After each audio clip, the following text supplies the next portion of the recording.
Hi, and welcome to the Frog Pond School of Design, where we talk about a lot of things that have to do with architecture. Accessible design, designing facilities to accommodate individuals with disabilities, has kind of become second nature to us now, but it's hard to remember that it's pretty new stuff.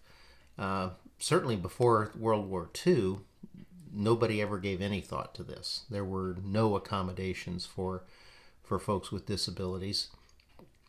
After the war, there was a faculty member at the University of Illinois, Dr. Timothy Nugent, who recognized that all these uh, soldiers were coming back with the GI Bill in hand, wanting an education, and they couldn't get around the campus. So he became kind of an advocate for this situation and created the first program anywhere of support services for individuals with disabilities. And he created this entire program at the university, and um, they became known for that. Um, and he also, along the line, developed some standards, which eventually the government took over as the what they called the ANSI standards, American National Standards Institute. Um, but the first legislation of any kind that required accessibility came in 1973 with the Rehabilitation Act. This was non-discrimination civil rights legislation, actually. But the only enforcement they had for this was federal funding. Therefore, institutions or entities that receive federal funding were the first ones to really be affected by this and kind of be forced into compliance. And it was actually in the latter part of the 70s that the government made known that they were going to start enforcing this. Universities actually became the first institutions that jumped on board and found themselves dealing with this. The emphasis at that time was barrier removal, in other words, identifying the problems on campus and finding some way to rectify them. The other thing was program accessibility. These regulations did not require all the facilities to be made accessible. It required the programs to be accessible, which meant class could be relocated to an accessible space if there was an individual in that class who needed that. So there's a lot of flexibility involved, and things rolled along pretty well for quite a while. And then finally in 1990, the ADA became law. ADA is the Americans with Disabilities Act.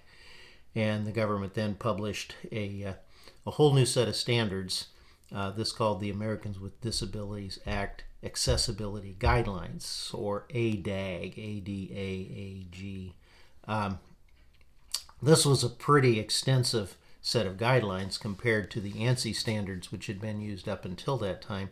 The ANSI standards were about 17 pages long.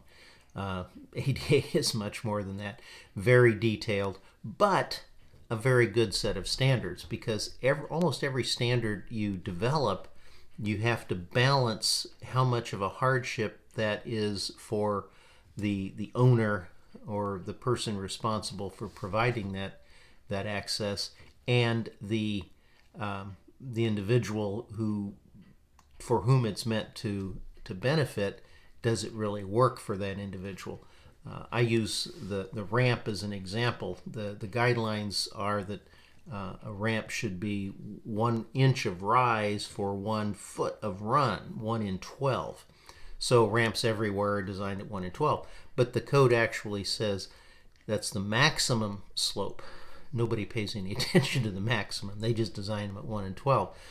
1 in 12 still can be a challenge for many people in wheelchairs or whatever. So, I keep reminding folks these are minimums. Look at all these standards as minimums. And if you've got room to make that ramp a little longer, do it. It'll be a tremendous help to the individual whom it is meant to help.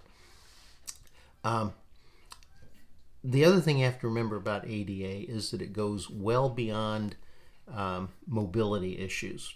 It's much greater than just the individual in a wheelchair. It covers sight and hearing disabilities, emotional issues, learning disabilities. People are finding ways in stadiums and arenas to stream what the announcer is saying because there are people there who can't hear it. There are even guidelines for web pages to be accessible. So it's a very all-encompassing set of standards out there, and it's really fascinating. I'll try occasionally to pick up on individual aspects of this and do a little number on that once in a while. So as for today, thanks for joining us at the Frog Pond School of Design. I look forward to seeing you hanging around the pond again real soon.